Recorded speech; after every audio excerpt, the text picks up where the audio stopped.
Ryan Poston était un avocat de 29 ans ayant une vie bien rangée aux États-Unis. En 2011, il venait de se mettre en couple avec une femme bien plus jeune que lui et malheureusement assez rapidement, leur relation va se détériorer et devenir même malsaine. D'ailleurs, la folie va sembler s'emparer de ce couple et un drame va finalement arriver. Pour tout savoir sur la triste et mystérieuse histoire de Ryan Poston, lançons-nous maintenant dans la vidéo.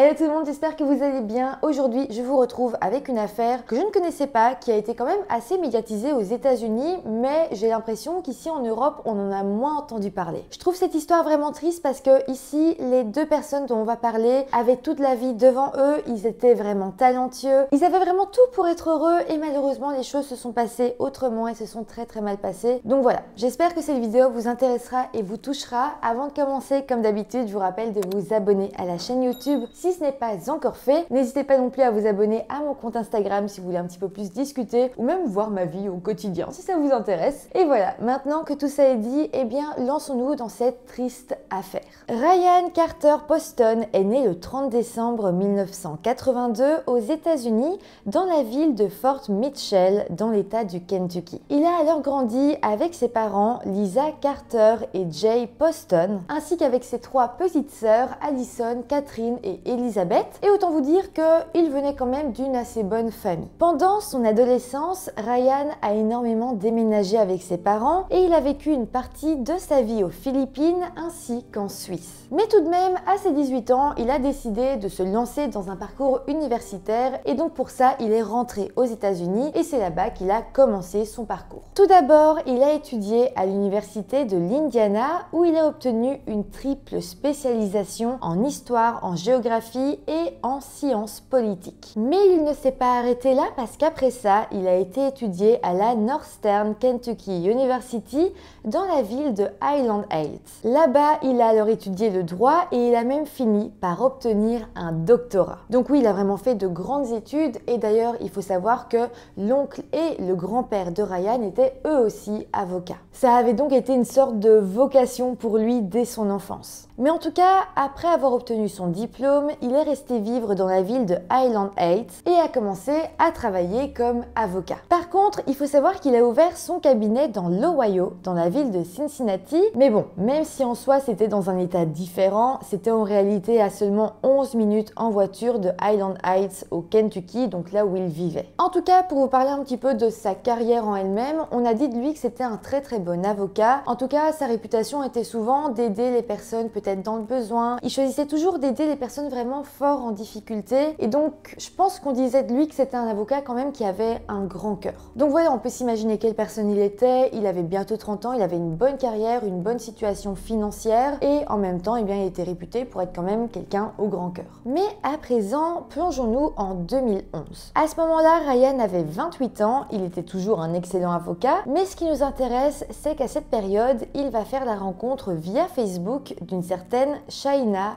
Hubbers. Alors, ce qu'il faut savoir, c'est que Shaina avait, elle, 19 ans et elle faisait des études à l'université du Kentucky dans la ville de Lexington pour obtenir son diplôme en psychologie. Il faut savoir qu'à la base, Ryan et Shaina ne se connaissent absolument pas, ils n'ont jamais parlé ensemble. Simplement, en fait, elle est sa cousine par alliance, donc il n'y a strictement aucun lien de sang.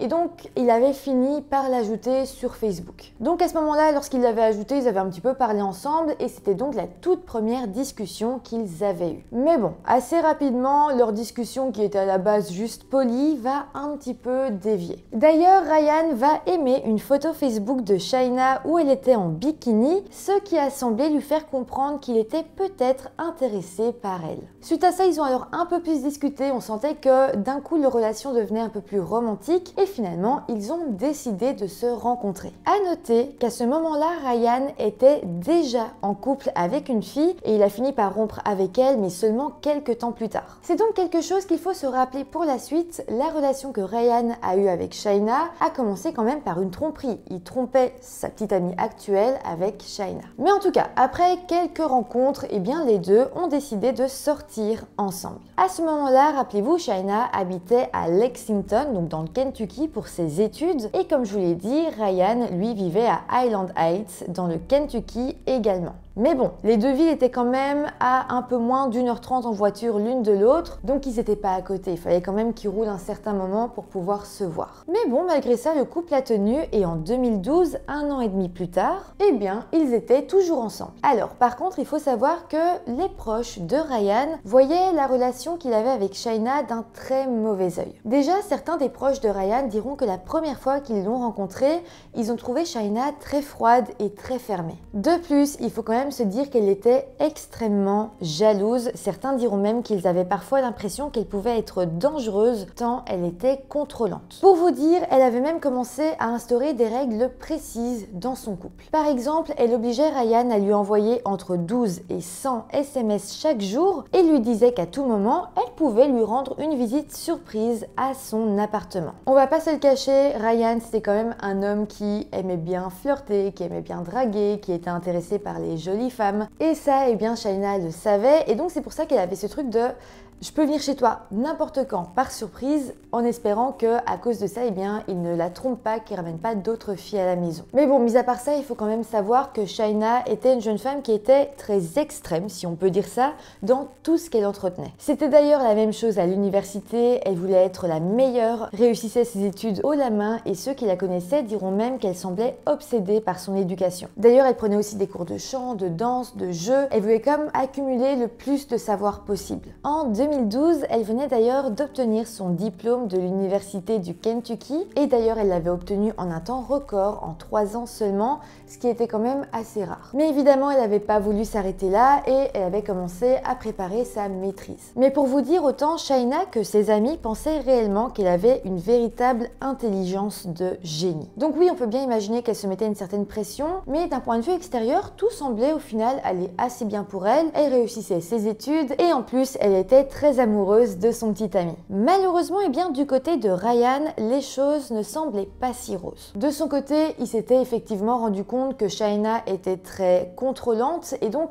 à un moment donné, il s'est dit qu'il avait envie de rompre, qu'il ne pouvait plus supporter tout ça. Il s'est d'ailleurs confié à certains de ses amis en disant qu'il voulait que la relation se termine, c'est vraiment quelque chose qu'il voulait faire, mais qu'il savait pas vraiment comment lui dire, qu'il avait peur de la blesser. En fait, selon les amis de Ryan, il avait vraiment peur de faire du mal à Shaina et donc il préférait ne rien dire et devoir endurer encore cette relation un petit peu de temps parce qu'il voulait réfléchir à la meilleure façon de rompre pour ne pas lui faire de la peine. En fait, là encore, les amis de Ryan ont témoigné en disant que c'était un garçon qui était vraiment gentil, qu'il était même, selon leurs mots, le genre de gars que vous voulez dans votre vie. En fait, il n'était pas vraiment capable de faire de la peine intentionnellement à quelqu'un et c'est donc pour ça qu'il s'est coincé dans cette relation. Mais attendez, parce que ça, c'est le récit des amis de Ryan, mais d'un autre côté, dans cette affaire, il va y avoir un deuxième son de cloche. En fait, à côté de tout ça, on va avoir également le témoignage d'une certaine Nikki Carnes, qui était en fait la voisine directe de Ryan. Alors, selon elle, Ryan était en fait un petit ami qui avait des tendances violentes, notamment dans ses mots. Elle avait souvent entendu de grosses disputes entre Ryan et Shaina, disputes pendant lesquelles elle avait entendu Ryan insulter sa copine sur sa taille et son apparence. De plus, elle avait remarqué que Shaina s'occupait toujours des tâches ménagères quand elle était là et Ryan, lui, ne faisait strictement rien. En fait, ici, de ce que j'ai pu lire et de ce que j'ai pu comprendre, eh bien, je me dis que des deux côtés, il y avait des problèmes. Du côté de Shaina, elle était très contrôlante, très jalouse, peut-être même que Ryan avait peur d'elle parce qu'elle pouvait exploser à tout moment. Et du côté de Ryan,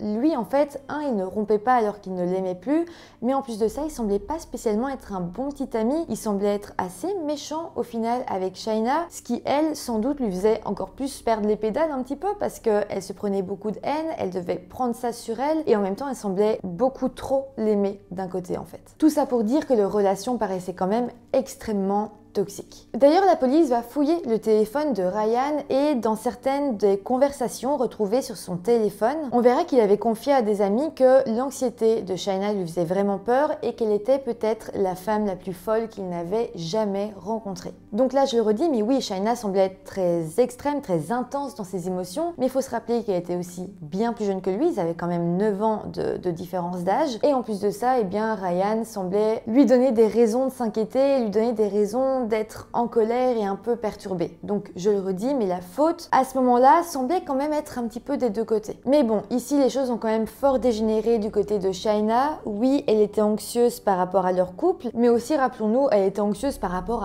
à peu près tout dans sa vie, ce qui faisait qu'elle était instable et donc toujours à bout de nerfs. D'ailleurs là maintenant je vais vous raconter une anecdote si on peut dire ça comme ça, parce que c'est quand même un gros truc, quelque chose qui s'est passé qui était un très gros prémisse de ce qui va réellement arriver plus tard. En fait, un jour, Ryan et Shaina se trouvaient dans un stand de tir ensemble et les choses avaient donc un petit peu dégénéré. Le couple s'était en fait disputé et à un moment donné, Shaina avait envisagé de tirer sur Ryan, ce qu'elle avait heureusement pas fait. Donc là déjà, c'est très grave, Ryan avait eu vraiment peur et on peut comprendre qu'après ça, il avait encore plus peur de Shaina parce qu'il savait à quel point elle pouvait aller loin et il savait que ce genre de pensée pouvait la traverser, ce qui est très grave. D'ailleurs, Ryan a parlé de cet épisode à ses amis et il disait vraiment qu'il ne savait pas quoi faire, qu'il avait peur maintenant de rompre avec elle et qu'il se sentait un petit peu bloqué au final. Mais bon, au début du mois d'octobre 2012, Ryan a essayé de prendre les choses en main et a essayé de préparer Shaina à une potentielle rupture. En fait, il essayait petit à petit de lui faire comprendre que leur relation n'était pas saine, qu'il devait rompre, mais bizarrement, Shaina ne semblait pas vraiment l'entendre et donc pendant quelques jours, rien ne s'est passé. Mais c'est finalement le 12 octobre que les choses vont complètement dégénérer. En fait, ce vendredi 12 octobre 2012, Ryan avait prévu de passer sa soirée avec une femme qui s'appelait Audrey Bolt, qu'il avait justement rencontrée sur Facebook et qui était la Miss Ohio USA de cette année-là. Alors, on va pas se le cacher, les deux se tournaient quand même fort autour et cette soirée était quand même une sorte de rendez-vous romantique. Au final, on aurait dit que Ryan répétait le même schéma parce que comme je vous l'ai dit, quand il s'est mis en couple avec Shaina, il était déjà avec une autre femme et petit à petit, au fur et à mesure qu'il sortait avec Shaina, il a rompu avec l'autre. Ici, on peut donc se dire qu'il avait prévu de faire la même chose. Alors évidemment, Shaina était très loin d'être bête, je pense qu'elle se doutait de la situation et c'est pour ça que ce soir-là, elle s'est rendue chez Ryan. Elle s'est alors présentée à sa porte et malheureusement, à partir de là, elle sera la toute dernière personne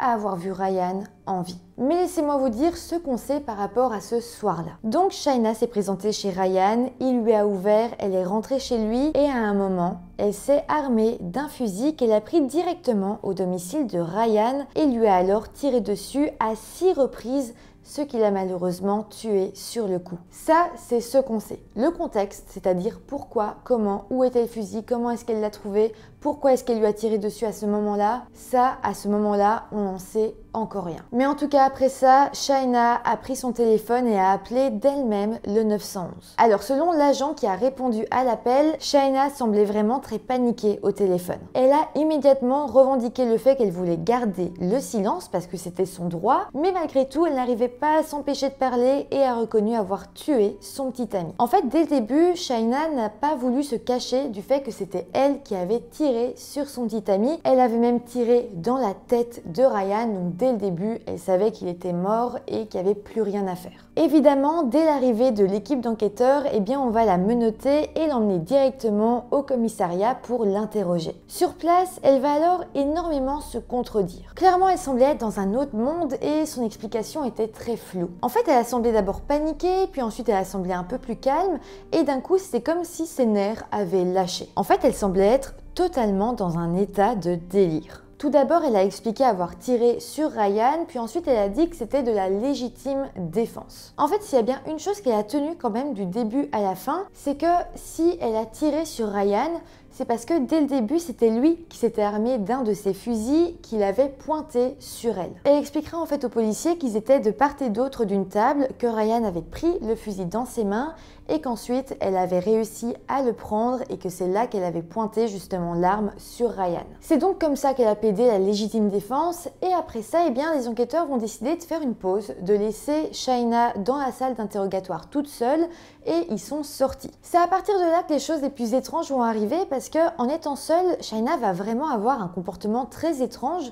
Elle va commencer à faire les 100 pas dans la salle d'interrogatoire, elle va commencer à danser et puis elle va commencer à chanter une chanson qui s'appelle Amazing Grace. Et puis après ça, à un moment donné, elle a parlé toute seule et elle a dit « Je l'ai fait, oui, je l'ai fait. Je n'arrive pas à croire que j'ai fait ça. Je suis tellement douée pour jouer. » Alors évidemment, là on se dit que quand elle dit qu'elle est douée pour jouer, ce serait potentiellement pour faire croire aux enquêteurs qu'il s'agissait de légitime défense. D'ailleurs, c'est vraiment la question de cette affaire, c'est est-ce qu'elle lui a tiré dessus comme ça, juste parce qu'elle ne voulait pas qu'il aille avec une autre femme, ou est-ce qu'effectivement elle-même s'est sentie en danger et c'était de la légitime défense? Dans tous les cas, elle semblait être dans une autre réalité. D'ailleurs, quand la police est revenue dans la salle d'interrogatoire, elle a commencé à leur demander des choses assez surfaite. En fait, elle a demandé à la police si c'était possible de ne pas la reconnaître coupable parce qu'elle dira que si c'était le cas, elle n'arriverait sans doute à jamais retrouver de petite amie. Elle semblait pas vraiment s'inquiéter sur le fait d'aller en prison, elle semblait s'inquiéter sur le fait que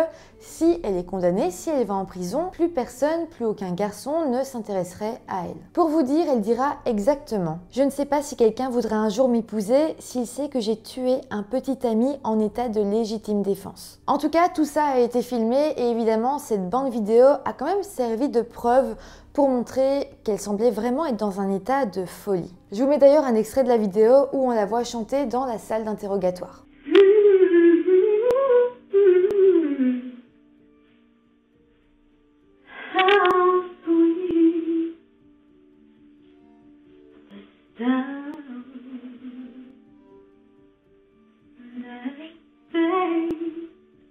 Suite à ça, le 20 décembre 2012, Shaina a été inculpée du meurtre de Ryan Poston et le 16 janvier 2013, elle a plaidé non coupable des accusations de meurtre. Après ça, elle est tout de même restée en détention provisoire et c'est finalement le 13 mai 2015, soit 2 ans et demi après l'incident, que son procès s'est enfin déroulé. Au procès, Shaina maintiendra que si elle avait tiré sur Ryan, c'était parce qu'il l'avait menacée en premier. Selon elle, c'était donc de la légitime défense. Mais elle finira quand même par dire que si elle avait tiré sur lui, si elle lui avait tiré dans le visage pour qu'il meure, c'était parce qu'il voulait rompre avec elle. Elle dira en fait que lorsqu'elle avait l'arme dans sa main, Ryan l'a réellement poussée à bout en l'insultant, en disant qu'il ne voulait plus d'elle, qu'elle était complètement tarée, et elle, en encaissant toutes ces insultes, aurait donc fini par lui tirer dessus. Toujours du côté de la défense, il faut savoir qu'au procès, l'avocat a amené plusieurs preuves qui pouvaient montrer que Ryan avait lui aussi une très mauvaise santé mentale. Grâce à ça, il voulait montrer qu'il était possible qu'effectivement Ryan s'en soit pris en premier à Shaina. Donc là, déjà grâce aux rapports médicaux, eh bien on apprendra qu'au moment de sa mort, Ryan consommait pas mal d'anxiolytiques comme du Xanax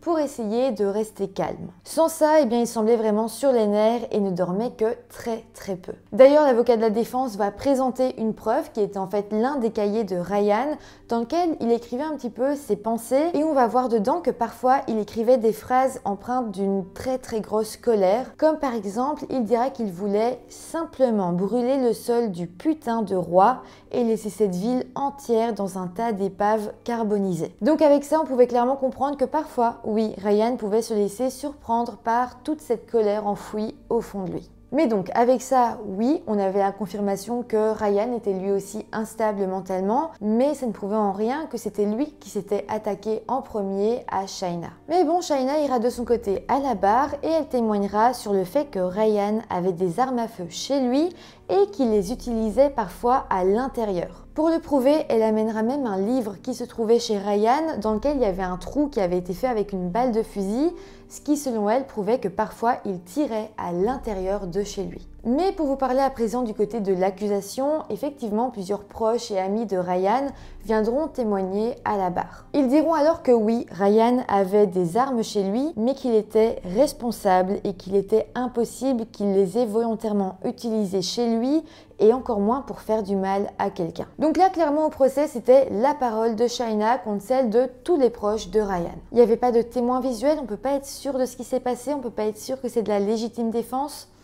Donc voilà, c'est quand même assez compliqué à juger. Mais bon, finalement, à la fin du procès, il n'a fallu que 5 heures au jury pour délibérer et finalement, Shaina a bel et bien été reconnue coupable du meurtre de Ryan. Mais attendez, parce que c'est pas fini, cette condamnation sera finalement annulée en 2016. En fait, on a découvert que l'un des membres du jury avait en réalité un casier judiciaire, ce qui rendait donc son jugement totalement nul. Finalement, un deuxième procès a alors eu lieu en 2018. Cette fois-ci, Cathy, qui était donc la sœur de Ryan, a tenu à témoigner et a fait un long discours en expliquant à quel point sa famille avait été détruite. Elle dira qu'au final, c'était vraiment Ryan qui les avait toujours réunis et qu'aujourd'hui, il restait toujours une chaise vide. En fait, elle a vraiment tenu à souligner les répercussions horribles de ce meurtre. Au final, à la fin de l'année 2018, le procès s'est enfin terminé. Là, Shaina a encore une fois été reconnue coupable du meurtre et a été condamnée à une peine d'emprisonnement à perpétuité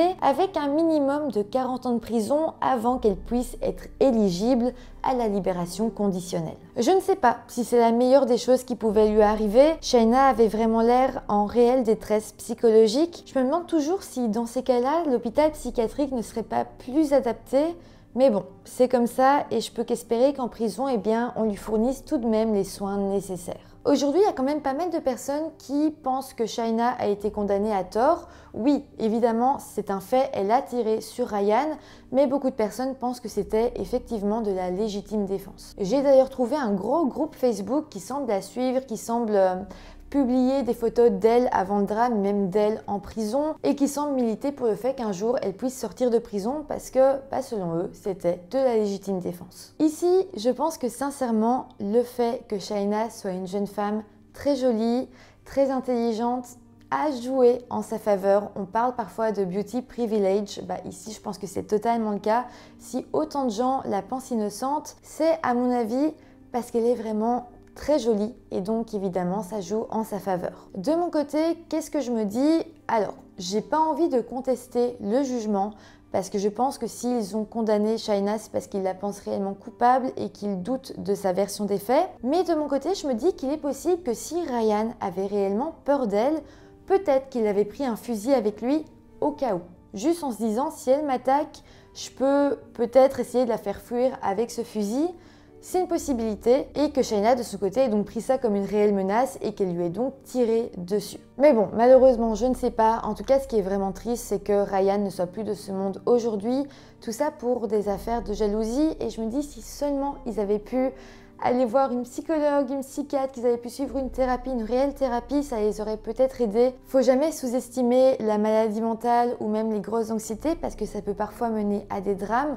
Moi, si j'ai choisi de vous raconter cette histoire aujourd'hui, c'est aussi pour sensibiliser à ça. En tout cas, j'espère que Shaina puisse avoir l'aide nécessaire et qu'elle puisse se rendre compte de ce qu'elle a fait parce que je ne sais pas si c'est réellement le cas aujourd'hui et j'espère vraiment que la famille de Ryan a réussi à trouver la paix dans un sens et qu'ils arrivent à avancer malgré tout. En tout cas, c'est comme ça que se termine cette histoire. N'hésitez pas à me dire tout ce que vous en avez pensé. N'hésitez pas à mettre des petits pouces en l'air, à vous abonner à la chaîne. Et moi, je vous dis à très bientôt pour une nouvelle vidéo. Bye!